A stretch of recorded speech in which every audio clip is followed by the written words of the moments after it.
साथियों नमस्कार। स्वागत है आपका अपने चैनल साथी गुरु पर।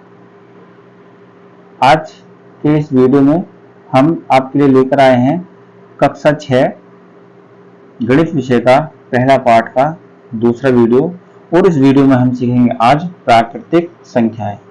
प्राकृतिक संख्याएं किसे कहते हैं, तो चलिए शुरू करते हैं आज का वीडियो। यहाँ एक आपकी पुस्तक में यहाँ एक चित्र बना हुआ है। इस चित्र में पहला प्रश्न है कि इस चित्र में आपको कितने व्यक्ति दिखाई दे रहे हैं। तो आप यहाँ देख कर बता सकते हैं कि यहाँ जो है 2 व्यक्ति हैं। इस तरह से दूसरा प्रश्न है, इसमें कितने गेंदे के फूल हैं। तो यहाँ आप गिन के बता सकते हैं कि यहाँ गेंदे के 5 फूल हैं। इसी तरह से पूछा है कि पेड़ पर कितने फल हैं आगे। तो यहाँ इस पेड़ को ध्यान से देख करके हम फलों को गिन के बता सकते हैं कि पेड़ पर 6 फल हैं। इस तरह से यहाँ कुछ और प्रश्न पूछे गए हैं कि अपने बैग में रखी पुस्तकों की संख्या बताइए। तो आप उन्हें गिन सकते हैं आसानी से अपनी पुस्तकों को। दूसरा प्रश्न पूछा गया है कि कक्षा में उपस्थित विद्यार्थियों की संख्या गिनकर बताइए। तो हम अपनी कक्षा में जितने भी विद्यार्थी हैं उन्हें हम आसानी से गिन सकते हैं। उसी तरह से तीसरा प्रश्न है कि आपने अपनी कक्षा में उपस्थित बालक और बालिकाओं की अलग अलग संख्या गिनकर बताइए। तो उन्हें भी हम गिनकर बता सकते हैं। तो इसका मतलब ये है, प्रश्न था कि प्राकृतिक संख्या किसे कहते हैं। तो इसका अर्थ ये हुआ इन चित्रों को समझाने का कि गिनती करने वाली संख्या है।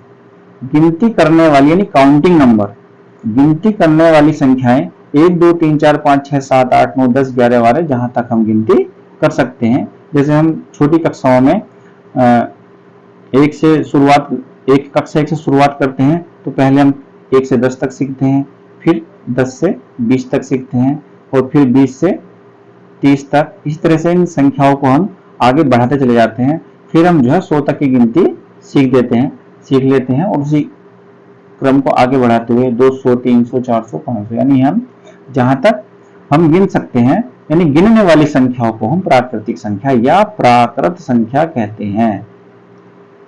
तो उम्मीद करता हूं कि आपको समझ में आ गया होगा कि प्राकृतिक या प्राकृत संख्या किसे कहते हैं। और इस प्राकृतिक संख्या को इंग्लिश में कहते हैं नेचुरल नंबर। आगे चलते हैं।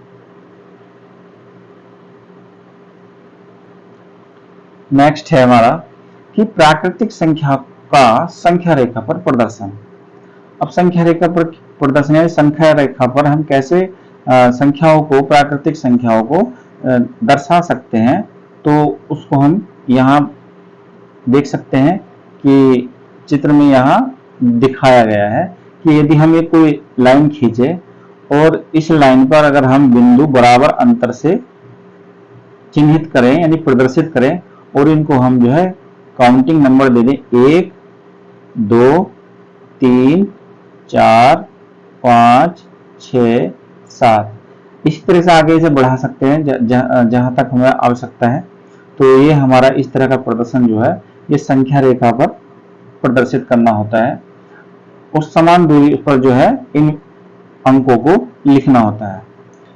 अब जो है यहाँ एक बात और समझने वाली है कि संख्या रेखा पर ये जो शुरुआत होती है 1 से शुरू होती है और 1 जो है हमारा सबसे पहली प्राकृतिक संख्या है और यही सबसे छोटी संख्या है। सबसे पहली प्राकृतिक संख्या हमारी जो है 1 है और यही सबसे छोटी भी प्राकृतिक संख्या 1 है। यहाँ पर बताया भी गया है कि 1 सबसे छोटी एवं पहली प्राकृतिक संख्या है।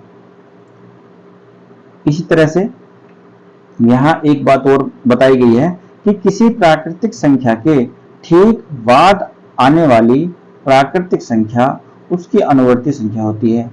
तो अनुवर्ती संख्या, अब अनुवर्ती संख्या जो है, अनुवर्ती संख्या जब हम पता करते हैं तो दी गई संख्या में हम उसमें 1 जोड़ लेते हैं और इस तरह से जब पूर्ववर्ती संख्या पूछी जाती है तो पूर्ववर्ती संख्या में हम जो है 1 घटा लेते हैं, घटाकर बताते हैं। तो यहाँ बताई गई है बात कि किसी प्राकृतिक संख्या के ठीक बाद वाली प्राकृतिक संख्या उसकी अनुवर्ती या उत्तरवर्ती संख्या कहलाती है। इसे उत्तरवर्ती संख्या भी कहते हैं। अनुवर्ती संख्या को उत्तरवर्ती संख्या भी कहते हैं, यानी इसका एक पर्यायवाची शब्द है। पर्यायवाची शब्द है अनुवर्ती का उत्तरवर्ती। अनुवर्ती और उत्तरवर्ती दोनों का एक ही मतलब है। और इस तरह से जो पहली वाली संख्या होती है किसी भी प्राकृतिक संख्या की ठीक पहले वाली संख्या वो पूर्ववर्ती संख्या कहलाती है। इस अनुवर्ती और पूर्ववर्ती संख्या पर जो है यहाँ कुछ प्रश्न पूछे गए हैं कि पहला प्रश्न है कि 70 9 79 की अनुवर्ती प्राकृतिक संख्या बताइए। अब अनुवर्ती में यहाँ बताया गया है कि एक जोड़ना होता है, तो 70 9 79 में अगर हम एक जोड़ दें तो ये जो है 79 की अनुवर्ती संख्या हो जाएगी 80। इसी तरह से दूसरा प्रश्न है। दूसरे प्रश्न में अगर हम यहाँ पूछा गया है कि 100 की पूर्ववर्ती संख्या क्या होगी, पूर्ववर्ती प्राकृतिक संख्या क्या होगी। तो पूर्ववर्ती में हम एक घटाते हैं, तो 100 में से अगर हम एक घटा दें तो ये इसकी जो है पूर्ववर्ती संख्या 99 आ जाएगी। आगे चलते हैं।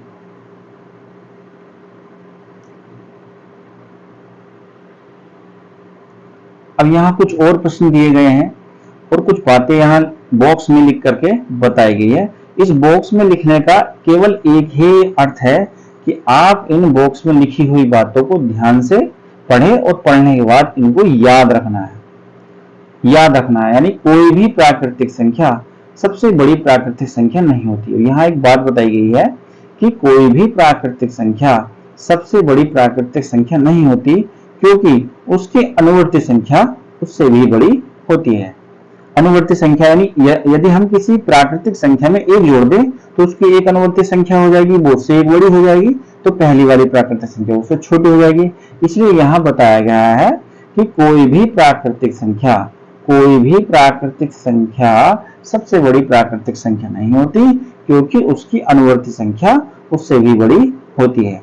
अब यहाँ कुछ प्रश्न पूछे गए हैं बड़े और छोटे के हिसाब से कि सारणी को देखकर रिक्त स्थान की पूर्ति कीजिए।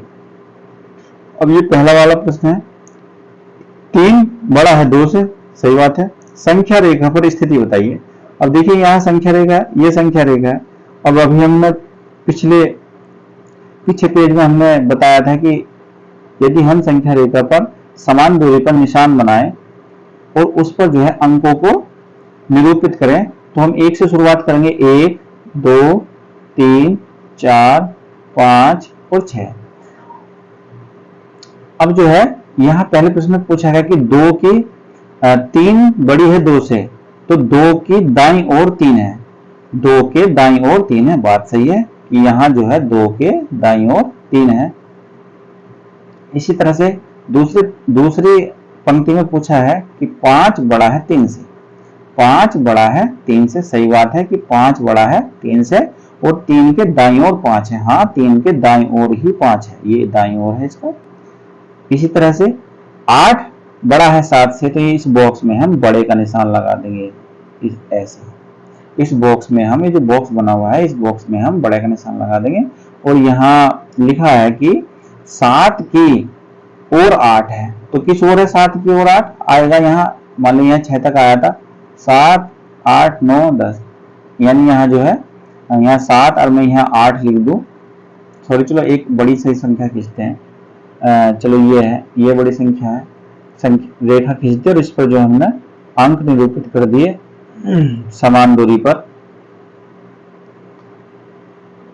और यदि हम इन्हें नंबर दें कि 1 2 3 4 5 6 7 8 9 10 11 12, तो इस तरह से अब हम यहाँ थे तीसरे प्रश्न पर कि 8 बड़ी है 7 से, तो हम जो है बड़े का निशान लगा देंगे।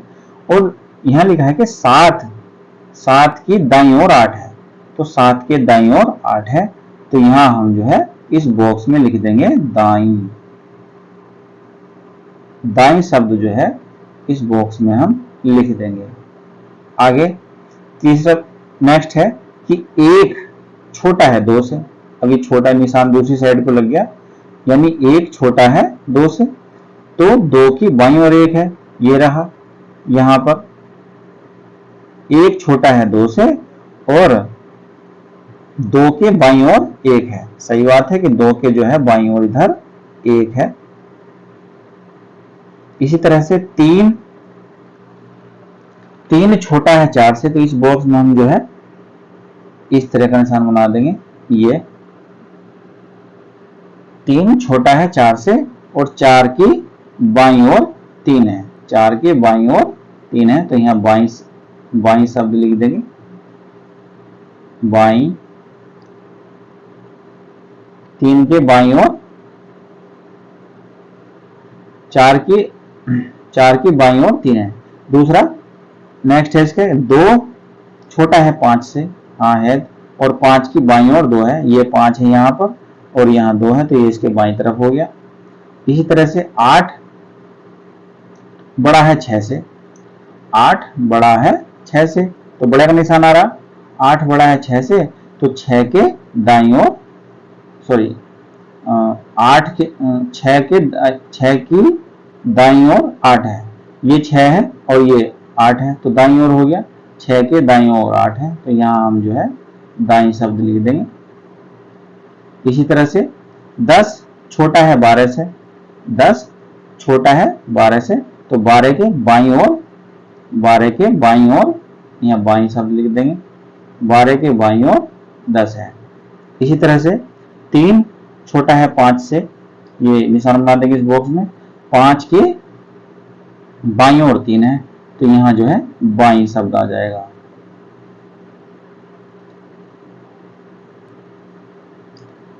इसी तरह से 7 बड़ा है 4 से, तो ये निशान ऐसे आ जाएगा। 7 बड़ा है 4 से, तो 4 के दाईं ओर 7 है, 4 के दाईं ओर 7 है, तो यहां जो आ जाएगा दाईं शब्द आ जाएगा। आगे चलते हैं।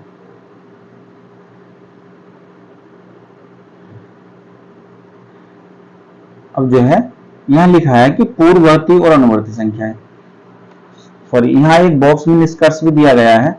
अब जो ये हमने बड़ा छोटा करके निशान, ये जो टेबल बड़ी है भरी है, ये टेबल जो हमने अभी फिलअप की है, तो इस टेबल से एक निष्कर्ष निकलता है। वो निष्कर्ष यहाँ इस बॉक्स में बताया गया है, क्या कि संख्या रेखा पर प्रत्येक प्राकृतिक संख्या अपनी बाईं ओर की प्रत्येक प्राकृतिक संख्या से बड़ी होती है तथा दाईं ओर की प्रत्येक प्राकृतिक संख्या से छोटी होती है। दाईं ओर इधर, यानी जब इस हम दाईं साइड को अंकों की तरफ बढ़ते क्रम में चलेंगे, तो प्रत्येक जो पूर्णांक है वो अपने पहले वाले पूर्णांक से बड़ा होगा। तो यहाँ इस बॉक्स में बताया गया है, तो आप इस बात को भी ध्यान रखेंगे कि संख्या रेखा पर प्रत्येक प्राकृतिक संख्या अपनी बाईं ओर की प्रत्येक प्राकृतिक संख्या से बड़ी होती है तथा अपनी दाईं ओर की प्रत्येक संख्या से छोटी होती है। नेक्स्ट है इसका कि पूर्ववर्ती और अनुवर्ती संख्याएं किसे कहते हैं। अभी थोड़ी देर पहले हमने बताया था कि पूर्ववर्ती संख्या और अनुवर्ती संख्या। तो पूर्ववर्ती संख्या में जो है, पूर्व मतलब पहले, तो पूर्ववर्ती संख्या में पहले की संख्या किसी संख्या के पहले की संख्या, तो इसमें एक घटाकर करते हैं। और दूसरी अनुवर्ती संख्या में जो है हमें एक जोड़कर संख्या बताते हैं। ये हो गया पूर्ववर्ती और अनुवर्ती संख्या। आगे चलते हैं। यहाँ हम देख सकते हैं कि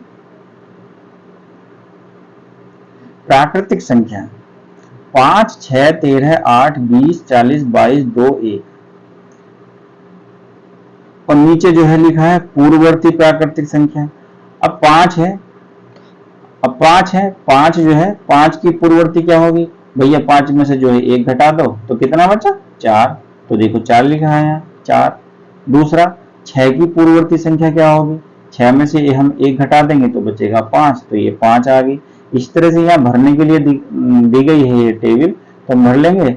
आगे है 13, 13 की पूर्ववर्ती संख्या क्या होगी, इसमें से एक घटा देंगे तो बचेगी 12, तो यहाँ आ जाएगा 12। इसी तरह से 8 है, 8 की पूर्ववर्ती संख्या क्या होगी, 8 में से एक घटा देंगे 7 बचेगा, तो यहाँ भर देंगे 7।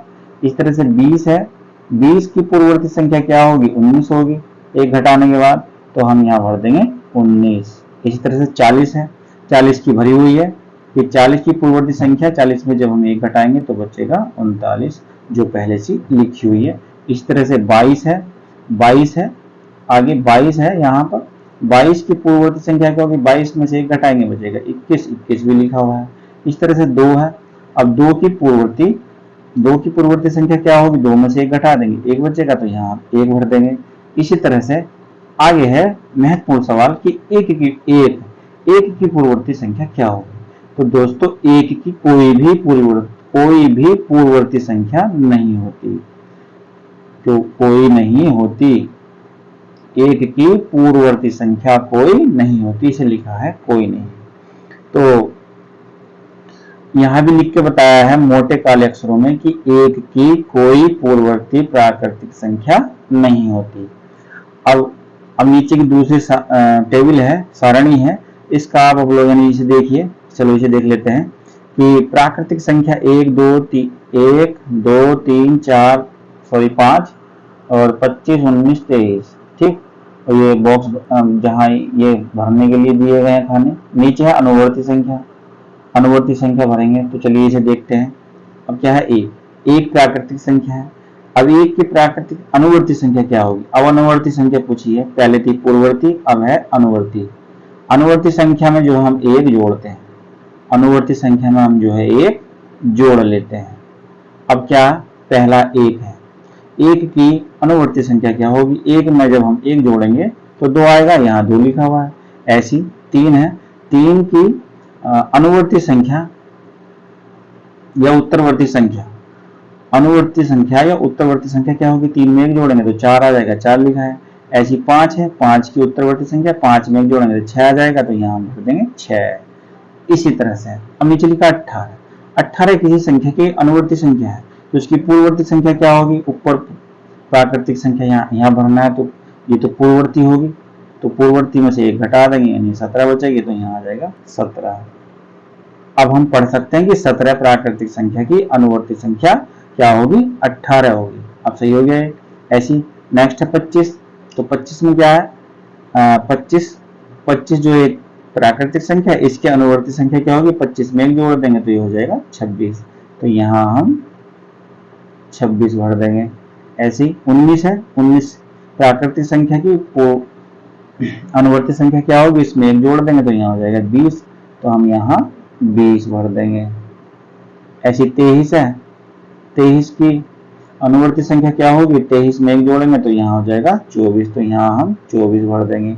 इसी तरह से आगे है, ये महत्वपूर्ण है कि कोई अनुवर्ती संख्या एक है, एक किसकी अनुवर्ती संख्या है, तो हम इसे यहाँ लिखकर बताया गया है कि एक किसी भी प्राकृतिक संख्या की अनुवर्ती प्राकृतिक संख्या नहीं है, एक किसी भी प्राकृतिक संख्या की अनुवर्ती प्राकृतिक संख्या नहीं है, तो हम यहाँ इस बॉक्स में लिख देंगे कोई नहीं।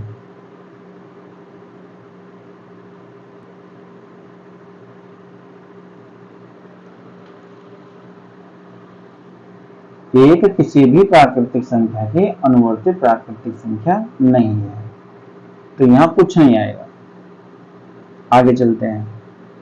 इसी क्रम में ये बात आप महत्वपूर्ण है, इसको आप याद रखेंगे, इसको भी पिछली बातों की तरह। और ये भी बात महत्वपूर्ण है कि एक कोई भी पूर्ववर्ती प्राकृतिक संख्या नहीं होती, एक की कोई पूर्ववर्ती प्राकृतिक संख्या नहीं होती।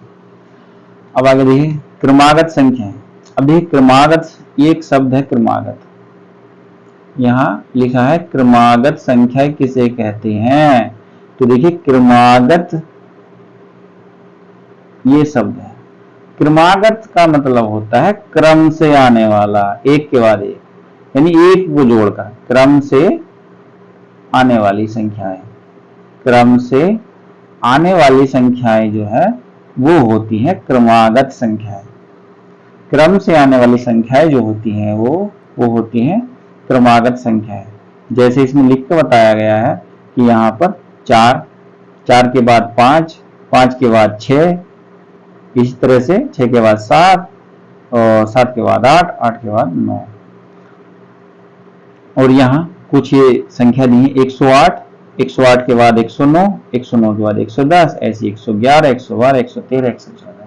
तो ये क्या है, एक एक जोड़कर जो संख्या है एक के बाद एक जस्ट, यानी इसमें अगर हम एक जोड़ दें और उससे जो अगली संख्या होगी वो क्रमागत संख्या होगी। जैसे 4, 4 में एक जोड़ा 5 आ गया, 5 में एक जोड़ा 6 आ गया, 6 में एक जोड़ा 7, 7 में एक जोड़ा 8, यानी एक एक की संगति से क्रम से आने वाली संख्याओं को हम क्रमागत संख्याएं कहते हैं। जैसे यहाँ एक एग्जाम्पल भी दिया है कि 3 अंकों की सबसे छोटी प्राकृतिक संख्या लिखिए, वो होती है 100। 3 अंकों की सबसे छोटी प्राकृतिक संख्या 100। ऐसी 100 की पूर्ववर्ती संख्या लिखिए, तो पूर्ववर्ती संख्या मतलब 1 माइनस 100 में से 1 घटाया तो 99 आ गया। तो 100 की पूर्ववर्ती संख्या क्या होगी, वो 99 होगी। इसी तरह से 4 अंकों की सबसे बड़ी प्राकृतिक संख्या लिखिए, तो 4 अंकों की सबसे बड़ी प्राकृतिक संख्या 9999 होगी, यानी 4 बार 9 लिखेंगे, ये लिखा हुआ। इसी तरह से 9999 की अनुवर्ती संख्या क्या होगी, अनुवर्ती का मतलब एक जोड़ दो इसमें, तो 9999 में जब हम एक जोड़ देंगे तो ये आ जाएगा हमारा 10,000। इसी तरह से नेक्स्ट एग्जाम्पल है कि 3775 की अनुवर्ती प्राकृतिक संख्या लिखी है। अब अनुवर्ती प्राकृतिक संख्या क्या होगी, 3775 में हम एक जोड़ देंगे तो वो हो जाएगी 3776। इसी तरह से 3776 इसकी पूर्ववर्ती प्राकृतिक संख्या क्या है, 3776 की पूर्ववर्ती प्राकृतिक संख्या क्या है, तो इसमें पूर्ववर्ती पूछी है तो हम जो है 3776 में से एक माइनस कर देंगे तो हो जाएगा 3775, ये इसकी पूर्ववर्ती हो जाएगी। आगे चलते हैं।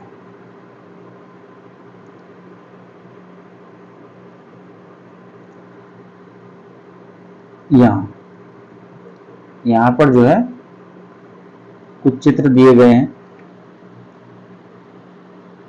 अब इन चित्रों में देखकर ध्यान से आपको जो है अपनी पुस्तक खोल करके, यदि आप वीडियो देखें तो वीडियो के साथ साथ जो है अपनी किताब भी साथ में रखें। पेड़ पर कितनी चिड़िया बैठी हैं, तो आप जब इस चित्र को ध्यान से देखेंगे तो आप देखकर बता सकते हैं कि पेड़ पर जो है 2 चिड़िया बैठी हैं। कितनी चिड़िया बैठी हैं, 2। दूसरा चित्र है, दूसरे चित्र में यहाँ पेड़ पर कितनी चिड़िया बैठी है, तो यहाँ एक ही चिड़िया बैठी है।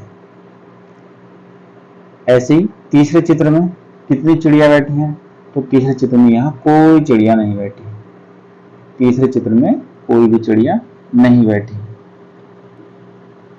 तो जहां कुछ नहीं है यानी कोई नहीं है, इसे हम शून्य से प्रदर्शित कर सकते हैं, यानी 0।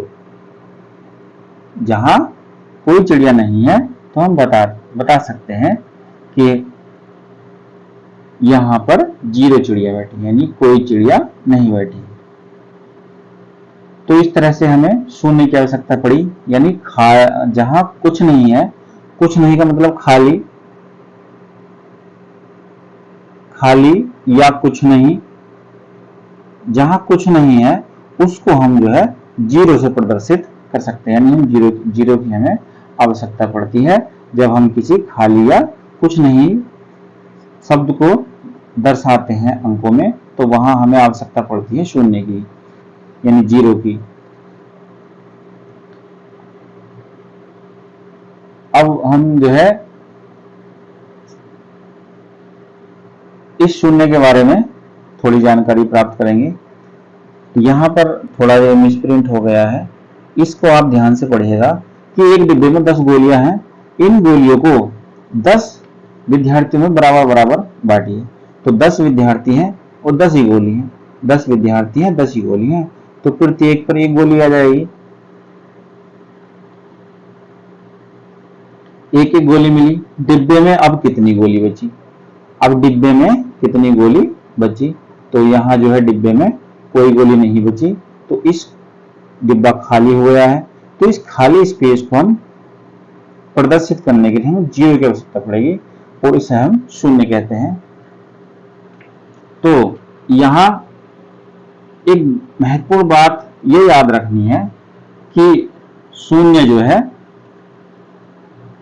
शून्य को पूर्ण संख्या का दर्जा प्राप्त है, यानी शून्य जो है एक पूर्ण संख्या है। जीरो यानी शून्य एक पूर्ण संख्या है, शून्य एक पूर्ण संख्या है।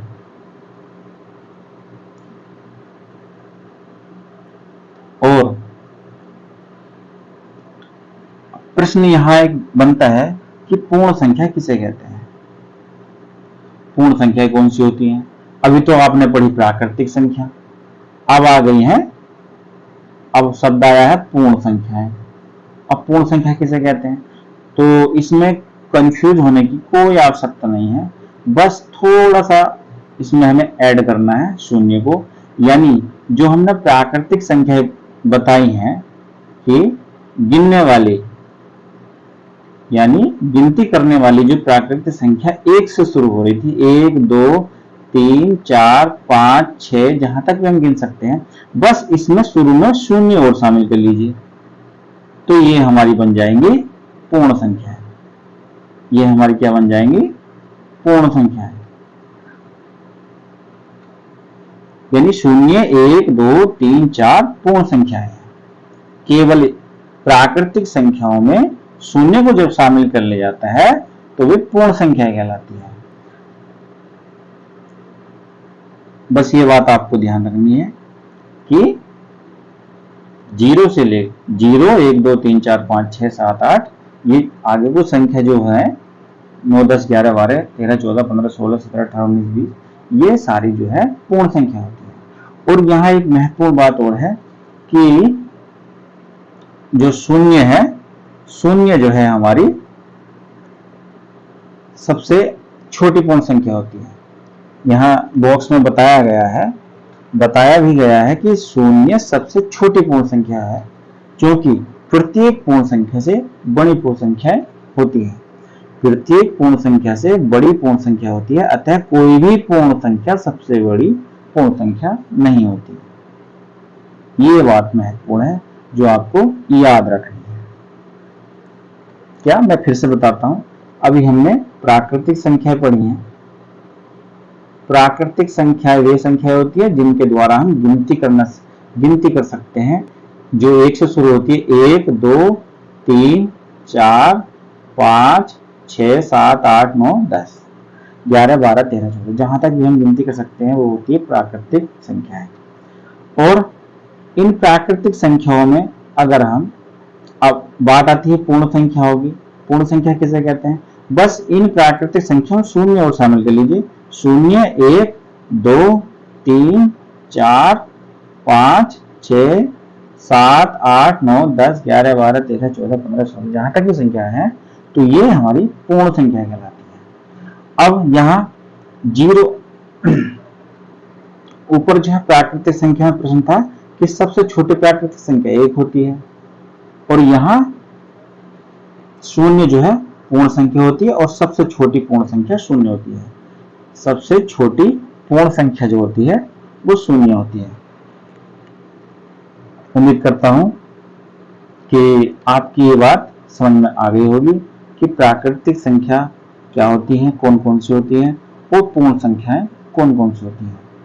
तो अब यहाँ ये इस बॉक्स में जो है याद करने वाली बात यही है कि 0 1 2 3 4 5 6 7 8 9 10 11 12 ये सब पूर्ण संख्याएं हैं, और 0 सबसे छोटी पूर्ण संख्या होती है, क्योंकि प्रत्येक पूर्ण संख्या से बड़ी पूर्ण संख्या होती है, अतः कोई भी पूर्ण संख्या सबसे बड़ी पूर्ण संख्या नहीं होती।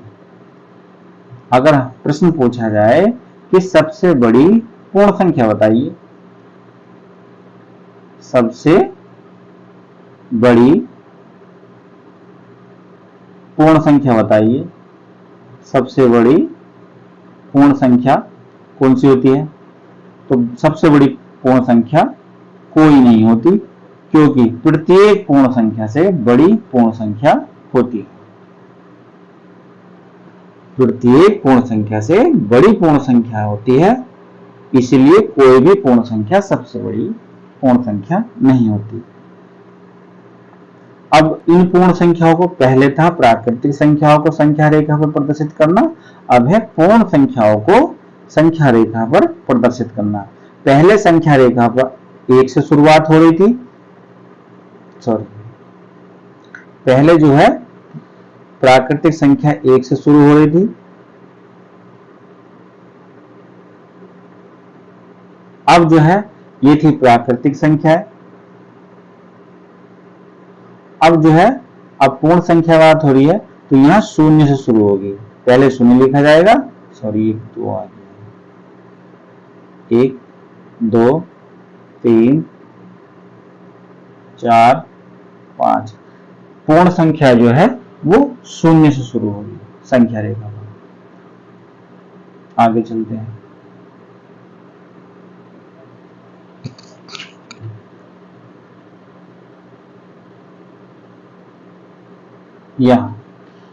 अब यहां जो है इस बॉक्स में कुछ लिखा है, इसे आप पढ़िए। नीचे की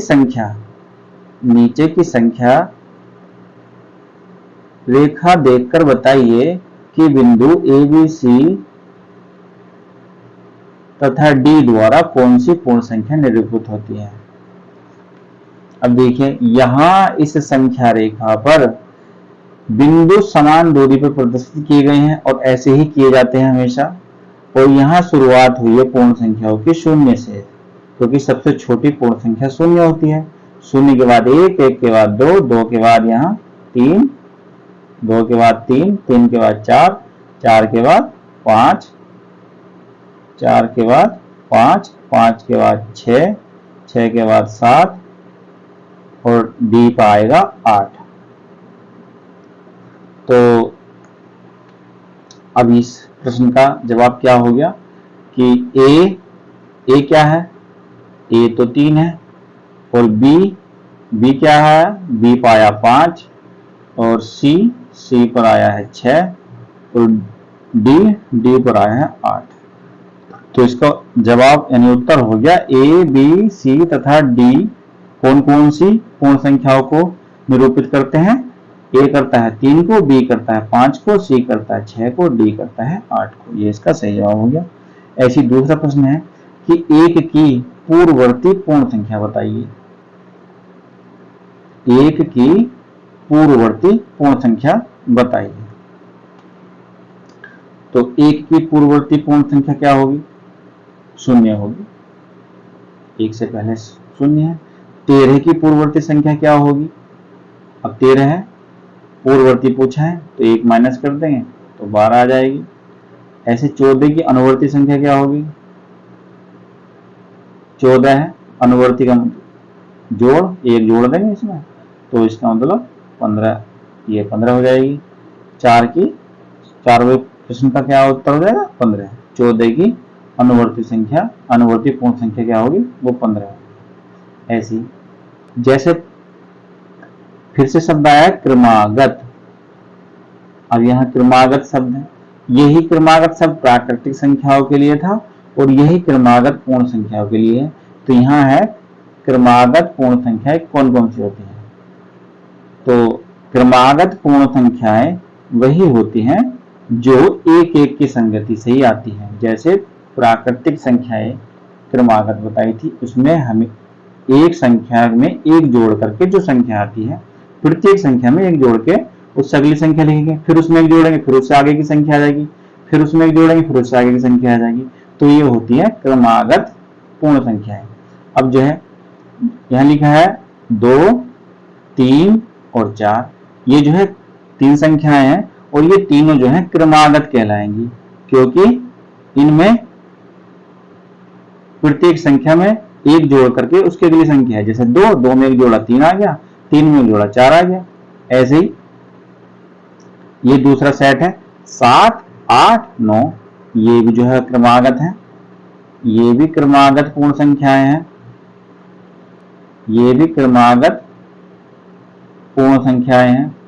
दूसरा है 15, 17, 20, 15, 17, 20, ये क्रमागत पूर्ण संख्याएं नहीं है, क्योंकि 15 के बाद 16 आता है, 17 नहीं आता, और 17 के बाद 18, 19 आता है, 17, 18, 19 उसके बाद 20 आता है, तो ये क्रमागत पूर्ण संख्याएं नहीं है। आगे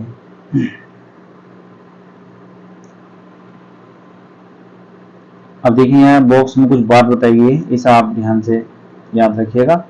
इसी प्रकार 13 और 14, 15 ऐसी पूर्ण संख्या है जो एक क्रम में है, ऐसी पूर्ण संख्याओं को क्रमागत पूर्ण संख्या कहते हैं। जो एक क्रम में है, दो क्रमागत पूर्ण संख्याओं का अंतर सदैव एक होता है। ये है बात याद रखने वाली, दो क्रमागत पूर्ण संख्याओं का अंतर सदैव एक होता है। जैसे 7, 7 के बाद 8, इनका अंतर एक है। ऐसी 9, 9 के बाद अगर 10 लिखेंगे तो इनका अंतर भी एक है। ऐसी 17, 18, इनका अंतर भी एक है। कोई भी क्रमागत संख्याओं का जो अंतर होता है वो एक होता है। आगे चलते हैं।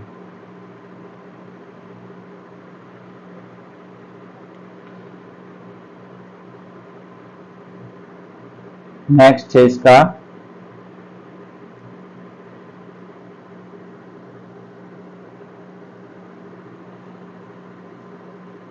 तीन क्रमागत पूर्ण संख्याओं में पहली और तीसरी संख्याओं का योगफल आधा बीच की संख्या होता है। ठीक है, यहां बताया गया है कि तीन क्रमागत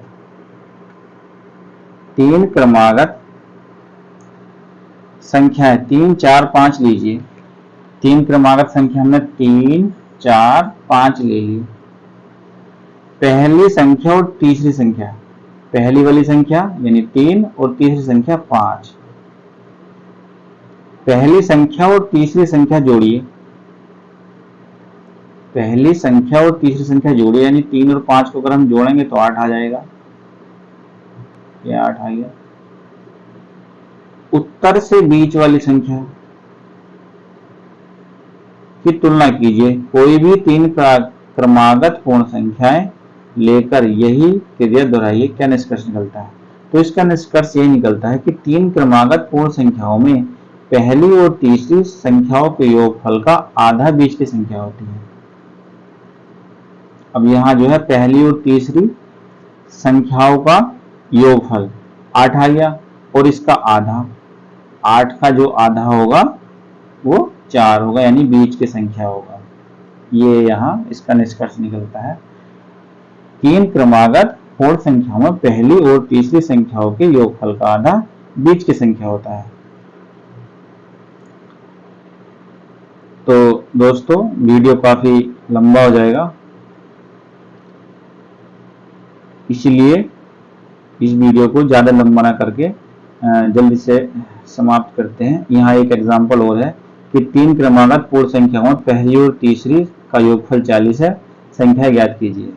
तो पहली और तीसरी संख्या का योगफल 40 है, यहाँ दिया है पहली और तीसरी संख्या का योगफल का आधा, यानी पहली और तीसरी संख्या का योगफल का आधा, यानी 40 का अगर हम आधा निकाल दें तो हमारा जो है 20 आ जाएगा। तो जो बीच की संख्या आ गई वो तो आ गई 20। अब क्रमागत है तो यहाँ एक 21 हो जाएगी और यहाँ जो है 19 हो जाएगी, और 21 और 19 का जो योगफल हो जाएगा वो 40 हो जाएगा। तो हमारी तीनों संख्या क्या हो गई?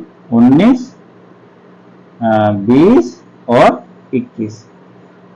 दोस्तों अगर वीडियो पसंद आया तो इसे आप जो है लाइक करिएगा और अपने क्लास के दोस्तों को शेयर करिएगा, और हमारे चैनल पर यदि आप नए हो और आपको जरा सा भी लगता है कि ये आपके लिए वीडियो काफ़ी हेल्पफुल था, यानी आपकी मदद की है इस वीडियो ने कुछ सीखने में, तो हमारे चैनल को सब्सक्राइब कर लीजिएगा। और इसी तरह से मिलते हैं नेक्स्ट वीडियो में। वीडियो देखने के लिए आपका बहुत बहुत धन्यवाद। Thank you.